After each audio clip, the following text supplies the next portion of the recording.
तो चलिए बुलेटिन की शुरुआत करेंगे बड़ी राजनीतिक खबर के साथ। कर्नाटक के मुख्यमंत्री सिद्धारमैया की मुश्किलें बढ़ गई हैं। मैसूर में सिद्धारमैया की पत्नी को जमीन के बदले मकान देने के मामले में भ्रष्टाचार के खिलाफ एफआईआर दर्ज हो सकती है और इस्तीफा देने का भी राजनीतिक दबाव बढ़ सकता है। आज कर्नाटक हाईकोर्ट ने इसके लिए हरी झंडी दे दी है। इससे पहले कर्नाटक के राज्यपाल थावरचंद गहलोत ने सिद्धारमैया पर मुकदमा चलाने की याचिका को मंजूरी दी थी। सिद्धारमैया ने गवर्नर के फैसले को हाईकोर्ट में चुनौती दी थी। मैसूर अर्बन डेवलपमेंट अथॉरिटी ने 3 एकड़ से ज्यादा जमीन के बदले सिद्धारमैया की पत्नी को 14 हाउसिंग साइट अलॉट किए थे। इसी जमीन के अधिग्रहण में भ्रष्टाचार की जांच के लिए 3 लोगों ने गवर्नर को याचिका सौंपी थी। सिद्धारमैया ने कानूनी विकल्प तलाशने की भी बात कही है। वो सुप्रीम कोर्ट जा सकते हैं, लेकिन बीजेपी ने पूरे मामले की जांच सीबीआई से कराने की मांग की है। साथ ही सिद्धारमैया से इस्तीफे की भी मांग की है। कांग्रेस और किसी को नेता बना के मुख्यमंत्री बना सकते हैं। बीजेपी इसमें कोई भी इस मामले में पड़ेंगे नहीं। 2023 में लोगों ने हमको अपोजिशन पार्टी में बिठाने के लिए हमको मैंडेट दिया है। हम अपोजिशन में बैठेंगे। Let them continue in power. वो पावर में कंटिन्यू कर सकते हैं कि और किसी को मुख्यमंत्री बनाना चाहिए। सिद्धरामैया को तुरंत इस्तीफा देना चाहिए। जांच किससे? CBI has to do the investigation. तो इस पूरे मामले पर कर्नाटक के मुख्यमंत्री सिद्धारमैया ने कहा कि मैं कानूनी विशेषज्ञों और मंत्रियों के साथ इस पर चर्चा करूंगा। हम बीजेपी और जेडीएस की साजिश से नहीं डरेंगे। I will discuss with the legal experts and also with my cabinet colleagues and party and also with the High Command what action to be taken legally to be spelled out.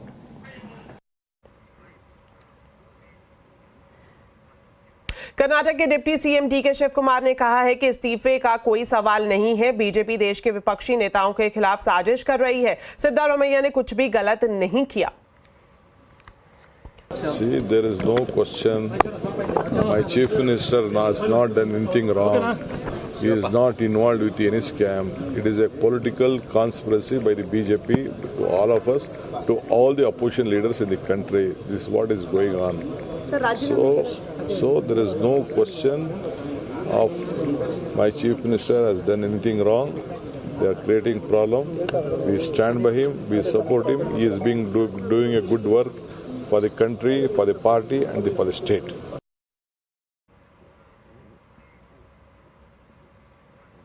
चलिए अब बात करते हैं बाजार की। बाजार ने आज कई रिकॉर्ड्स बनाए। हालांकि रिकॉर्ड ऊंचाई के बाद बाजार ऊपरी स्तर से थोड़ा फिसल गया, पर इसके बावजूद निफ्टी की रिकॉर्ड क्लोजिंग हुई।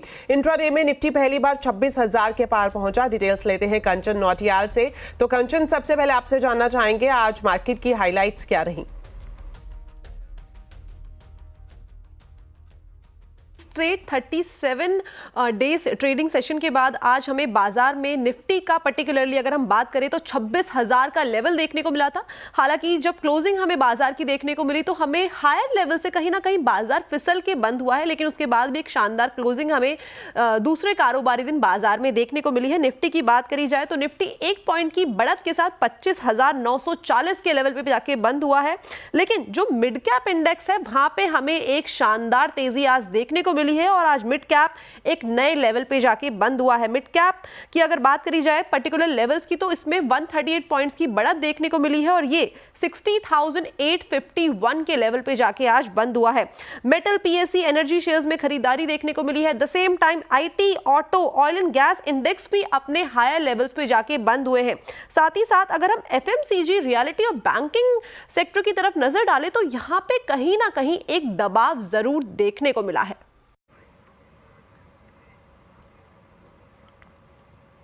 कंचन, किन सेक्टर में तेजी रही और कहां मंदी दिखाई दी?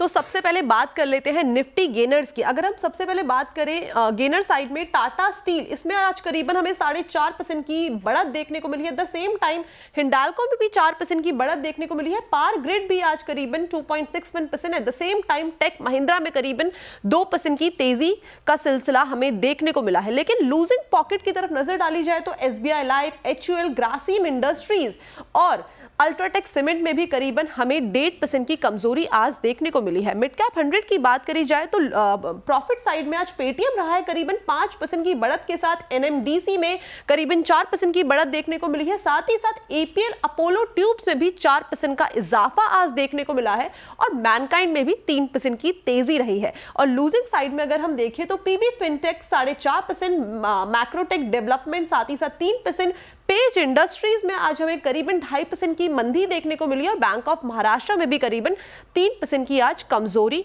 रही है। शुक्रिया कंचन इस पूरे मार्केट अपडेट के लिए। इस बीच मौजूदा बाजार में मल्टी एसेट नजरिया रखना चाहिए, ये कहना है कंप्लीट सर्कल के managing partner and CEO Gurmeet Chadha का। सीएनबीसी आवाज के साथ खास बातचीत में गुरमीत चड्ढा ने प्रेशियस मेटल बॉन्ड में थोड़ा एक्सपोजर रखने की सलाह दी है। बैंक को अपना नजरिया थोड़ा बदलना पड़ेगा। ये आप डिपॉजिट रेट 8.5-9% भी कर देंगे तो ऐसे आने वाला नहीं है।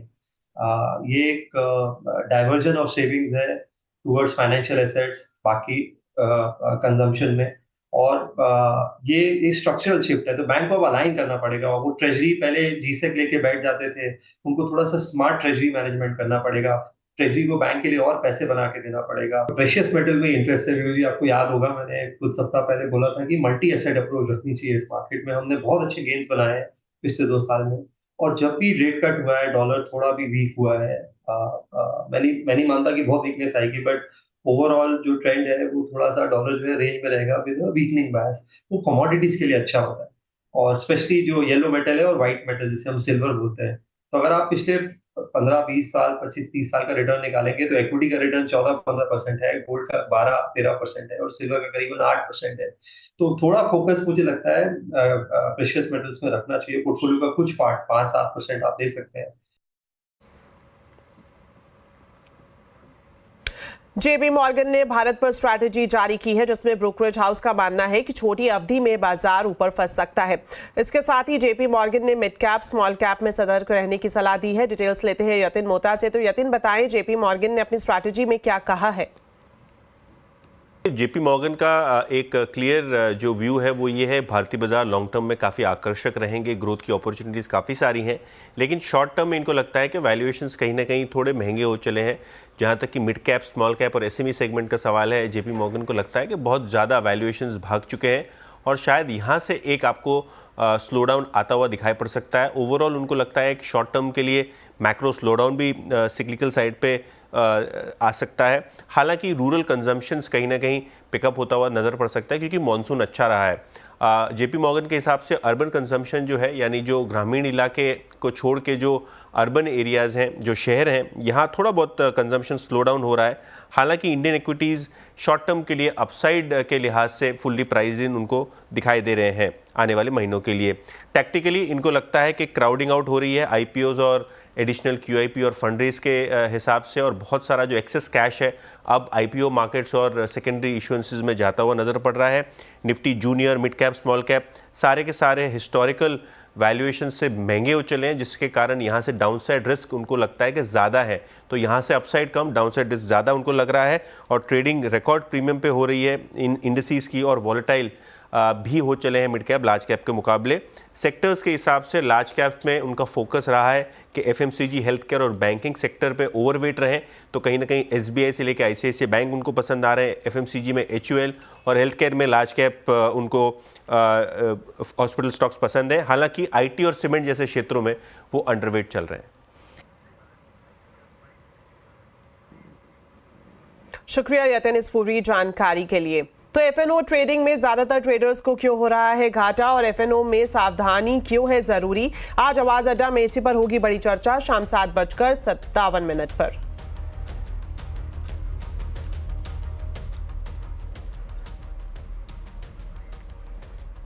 दुनिया में ब्याज दरों में कटौती का सिलसिला तेजी से बढ़ रहा है। पिछले हफ्ते अमेरिकी फेडरल रिजर्व के बाद अब चीन के सेंट्रल बैंक ने भी दरों में कटौती का ऐलान कर दिया है। इसके बाद अब सबकी नजरें इस बात पर टिकी है कि क्या रिजर्व बैंक भी भारत में दरें घटाएगा, क्या भारत में भी दरें काटने का समय आ गया है। समझते हैं हमारे वरिष्ठ सहयोगी नीरज वाजपेयी से। तो नीरज जी, चीन भी ब्याज दरें घटाने जा रहा है, क्या लगता है भारत में भी दरें सस्ती होंगी? देखिए, पहले समझते हैं कि चीन में एकदम लेटेस्ट क्या हुआ है। चीन में देखिए बहुत दिक्कत में है वहाँ की इकॉनमी। तो 0.5% RRR कट करने की बात वहाँ के सेंट्रल बैंक ने कही है। आज अनाउंस किया उन्होंने कि वो दिसंबर तक करेंगे ऐसा, और वो इसलिए ज़रूरी था क्योंकि चीन में बहुत मुश्किल के दौर से इकॉनमी गुजर रही है। तो वहाँ के रियल एस्टेट में बहुत सारे डिफ़ॉल्ट पहले ही हो चुके हैं। तो उसको सर्वाइव कराने के लिए ज़रूरी है कि बैंक्स के रेट कम किए जाएँ, क्योंकि अभी भी लोन महंगा है वहाँ पर। तो इससे 1 ट्रिलियन युआन पैसा सिस्टम में आएगा और सस्ते दरों पर कर्ज अवेलेबल होगा, कंजम्पशन को ड्राइव करने की कोशिश की जाएगी। इससे पहले अमेरिका ने 0.5% कट किया और उन्होंने फ्रंट लोडिंग की। लोग कह रहे थे वो लेट हो गए, तो इसलिए अमेरिका में भी कट की गई। तो वो भी वहाँ पे भी सिस्टम में काफ़ी पैसा है, क्योंकि इकॉनमी वहाँ पे भी स्लो होने लगी थी और सॉफ्ट लैंडिंग कराना ज़रूरी था। क्या ये 2 बड़ी इकॉनमीज़ नंबर 1 और नंबर 2 के बाद नंबर 5th इकॉनमी जो इंडिया की है वो रेट कट करेगा क्या? अब रेट कट के लिए जो अभी एक लेटेस्ट संकेत दिया था RBI गवर्नर साहब ने कि हमें डेटा और देखना पड़ेगा। इसका मतलब ये हुआ कि क्या इन्फ्लेशन के उस लेवल से कम्फर्ट है कि नहीं है RBI का। तो शायद नहीं होगा, क्योंकि फूड इन्फ्लेशन अभी भी काफ़ी ज़्यादा है और डेली लाइफ में सभी लोग एक्सपीरियंस कर रहे हैं कि फूड इन्फ्लेशन उतना नीचे अभी तक नहीं आया है। तो इसलिए RBI के सामने एक दिक्कत, इसलिए उन्होंने गवर्नर साहब ने कहा था कि हम डेटा और देखेंगे, उसके बाद करेंगे। लेकिन यहाँ पे एक चीज़ मैं और याद दिलाऊं लोगों को कि कभी भी किसी भी देश में इन्फ्लेशन को देख के रेट पे फैसला होता, ऐसा पूरी तरीके से नहीं मानना चाहिए। ब्याज दरों में कटौती या बढ़त का फैसला इस बात पर बहुत ज़्यादा निर्भर करता है कि वहाँ की ग्रोथ कैसी है। जब तक अमेरिका में बहुत अच्छी ग्रोथ आ रही तब तक वहाँ रेट कट नहीं हुए। जब ग्रोथ स्लो डाउन हुई तो रेट कट किए गए। चाइना में ग्रोथ का इशू है, इसलिए रेट कट किए जा रहे हैं। भारत में भी ग्रोथ अभी तक ऐसी कोई संकेत नहीं दे रहा कि दिक्कत हो, लेकिन अगर ग्रोथ जैसे लास्ट क्वार्टर में थोड़ी सी स्लो हुई थी, अगर नेक्स्ट क्वार्टर के लिए भी स्लो होकर आती है तो फिर तय मानिए कि रेट कट होगा, इन्फ्लेशन किधर भी हो। तो इसलिए मुझे नहीं लगता कि अभी नियर टर्म में कोई बहुत जल्दी RBI इस बारे में डिसीजन लेगा, क्योंकि एक डर ये था कि अगर 0.5% ब्याज दर कटी तो हमारी करेंसी वीक हो सकती है, लेकिन ऐसा हुआ नहीं एक्चुअली। तो मुझे लगता है कि अभी थोड़ा इंतज़ार करना पड़ेगा कि किस तरह का डेटा निकल के आता है। खास तौर पे Q2 GDP का डेटा डिसाइड करेगा कि भारत पर रेट कट होगा या नहीं। शुक्रिया नीरज जी इस पूरे एनालिसिस के लिए। त्योहारी सीजन में लोग जमकर खरीदारी करते हैं। ई-कॉमर्स कंपनियां भी लोक लुभावन ऑफर्स के जरिए लोगों को अपनी वेबसाइट की ओर आकर्षित करती हैं, मगर कई बार पेमेंट करने के बावजूद भी कंज्यूमर्स को प्रोडक्ट नहीं मिलता या उपभोक्ता को सामान के साथ भारी भरकम डिलीवरी चार्ज थोप दिया जाता है। सरकार के मुताबिक ये सब अनफेयर ट्रेड प्रैक्टिस है और सरकार इस पर नजर बनाए हुए है। डिटेल्स लेते हैं असीम मनचंदा से। तो असीम, बताएं त्योहारी सीजन में किस तरह से जो लोग हैं मिसलीडिंग एडवर्टीजमेंट का शिकार ना हो, खासतौर पर ऑनलाइन शॉपिंग के दौरान, इसको लेकर सरकार की क्या तैयारी है? त्योहारों का सीजन चल रहा है। ई-कॉमर्स कंपनियों ने अपने यहाँ पर सेल भी लगाई हुई है और अपने यहाँ पर जो भी मोबाइल्स हैं उनके ऊपर 99% तक ऑफ करने का दावा कर रही हैं।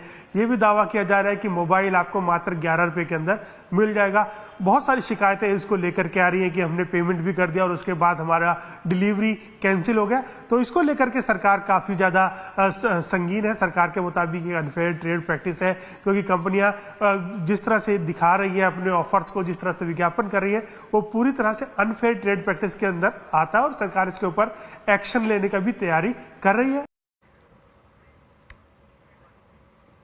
शुक्रिया असीम इस जानकारी के लिए। वहीं कंज्यूमर अफेयर सेक्रेटरी निधि खरे का कहना है कि गलत ट्रेड प्रैक्टिस करने वालों पर सख्त कार्रवाई की जाएगी।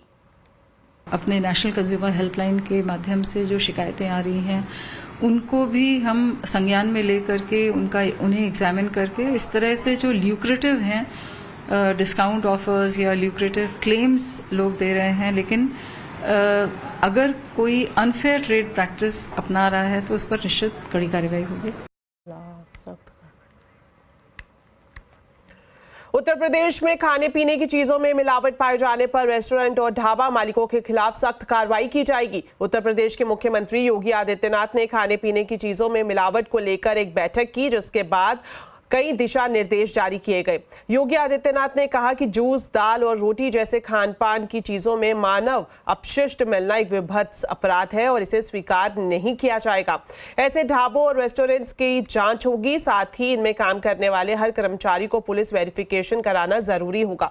योगी आदित्यनाथ ने खान पान की चीजों की शुद्धता सुनिश्चित करने के लिए खाद्य सुरक्षा एवं मानक अधिनियम में जरूरी संशोधन करने के भी निर्देश दिए हैं। इसके मुताबिक खान पान वाली जगह पर संचालक, प्रोपराइटर, मैनेजर जैसे जो लोग हैं उनके नाम और पता को डिस्प्ले करना जरूरी होगा। शेफ या वेटर सभी को मास्क और ग्लव्स पहनना होगा। होटल या रेस्टोरेंट में सीसीटीवी लगाना भी जरूरी होगा। अब गंदी चीजों की मिलावट पाए जाने पर मालिक पर कठोर कार्रवाई की जाएगी।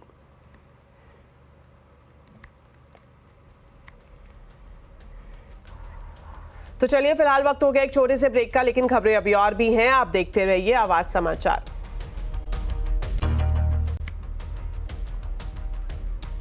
ब्रेक के बाद आपका स्वागत है। इन छुट्टियों में अगर आप हवाई सफर के जरिए घर जाने की सोच रहे हैं तो ये खबर जरूर देखिए, क्योंकि घरेलू हवाई किराया इतना ज्यादा महंगा हो गया है कि पटना जाने से सस्ता है पटाया जाना, इसी तरह से दरभंगा से सस्ता है दुबई का टिकट और साथ ही वाराणसी से सस्ता है बैंकॉक जाना। इस बार हवाई किराए इतने ज्यादा बढ़ गए हैं कि लखनऊ, पटना या वाराणसी जैसे घरेलू डेस्टिनेशन के बजाय बैंकॉक या दुबई जाना ज्यादा सस्ता पड़ रहा है। डिटेल्स लेते हैं रोहन सिंह से। तो रोहन, बताएं इस बार छुट्टियों में घर जाना कितना महंगा हो गया है? जी, आसमान छू रहे हैं हवाई किराए, और अगर आपने अब तक अपनी फेस्टिव बुकिंग नहीं की है तो अब ये आपको काफ़ी ज़्यादा महंगा पड़ने जा रहा है। आम दिनों के मुकाबले जो टिकट हैं वो लगभग दोगुने तिगुने हो चुके हैं, लेकिन अगर आप पिछले फेस्टिव सीजन से भी कंपेयर करें तब भी लगभग 25 से 30% ज़्यादा इस बार किराए आपको देखने को मिलेंगे। इतने ज़्यादा हैं कि कुछ जो इंटरनेशनल डेस्टिनेशन है वो सस्ते पड़ रहे हैं डोमेस्टिक डेस्टिनेशन के मुकाबले। हमने 30 अक्टूबर की तारीख चुनी एक कंपेरिजन करने के लिए, दिवाली से एक दिन पहले की तारीख है। अगर आप अभी बुक करते हैं तो आपको कितना महंगा पड़ने जा रहा है। तो दिल्ली से पटना 30 अक्टूबर का जो किराया है एक वन वे का नॉन स्टॉप, वो है 11,000 रुपये का। इससे काफ़ी कम में 9,000 रुपये में आप कुआलालंपुर पहुंच जाएंगे। दरभंगा एक और जगह है, छठ में दिवाली के दौरान काफ़ी लोग जाते हैं। 18,000 रुपये मुंबई से दरभंगा का टिकट है, वो भी आपको कोई भी नॉन स्टॉप फ्लाइट नहीं मिलेगी, आपको कनेक्टिंग फ़्लाइट मिलेगी और काफ़ी ज़्यादा समय लगेगा उसमें। इससे काफ़ी कम समय में आप सिंगापुर पहुंच सकते हैं, कम समय और किराया दोनों में ही। इसी तरह से दिल्ली से जैसलमेर अगर आप जाते हैं तो आपको लगभग 9,500 रुपये देने पड़ेंगे, जबकि 8,500 रुपये में आप काठमांडू पहुंच रहे हैं। मुंबई से वाराणसी लगभग 12,500 रुपये का टिकट है, जबकि इससे काफ़ी कम में आप मुंबई से दुबई पहुंच जाएंगे सिर्फ 10,000 रुपये में। ठीक इसी तरह से दिल्ली से दरभंगा लगभग 14,000 की टिकट है, मिनिमम है ये। हो सकता है कि आपको अपने पसंद की जो फ़्लाइट है वो ना मिले, लेकिन मिनिमम किराया है 14,000 रुपये का। इससे काफ़ी कम में आप 12,000 रुपये में बैंकॉक पहुंच जाएंगे। तो अगर आप, क्योंकि सारी ट्रेन्स फुल हैं, जो हवाई जहाज़ हैं उनके किराए आसमान छू रहे हैं, तो अब जो लोग हैं उनके पास काफ़ी कम ऑप्शंस हैं। इंटरनेशनल डेस्टिनेशंस एक ऑप्शन हो सकता है। शुक्रिया रोहन, बहुत बहुत आपका इस पूरी जानकारी के लिए। प्रधानमंत्री मोदी ने न्यूयॉर्क में यूक्रेन के राष्ट्रपति जेलेंस्की से एक बार फिर से मुलाकात की है। दोनों नेताओं के बीच रूस और यूक्रेन युद्ध के समाधान पर चर्चा की गई। 3 महीने में यह दोनों नेताओं की तीसरी बार मुलाकात है। प्रधानमंत्री मोदी और जेलेंस्की हाथ मिलाते और गले मिलते हुए दिखाई दिए। वार्ता में विदेश मंत्री एस जयशंकर भी मौजूद रहे। प्रधानमंत्री मोदी ने सोशल मीडिया प्लेटफॉर्म एक्स पर जेलेंस्की के साथ एक फोटो पोस्ट किया है और यूक्रेन में संघर्ष के शीघ्र समाधान और शांति के वादे को दोहराया है।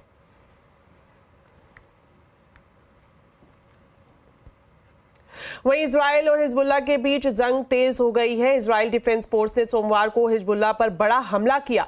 दक्षिणी लेबनान में इजराइल ने भीषण एयर स्ट्राइक कर दी। हमले में हिजबुल्लाह आतंकियों के अलावा महिलाएं और बच्चे भी मारे गए हैं। लेबनान के स्वास्थ्य मंत्रालय से मिली जानकारी के मुताबिक हमले में 492 लोगों की मौत हो चुकी है और 1645 लोग घायल हैं। फिलहाल 25 सितंबर तक के लिए स्कूल कॉलेज बंद कर दिए गए हैं। इजरायली सरकार ने पूरे देश में 30 सितंबर तक इमरजेंसी की घोषणा की है।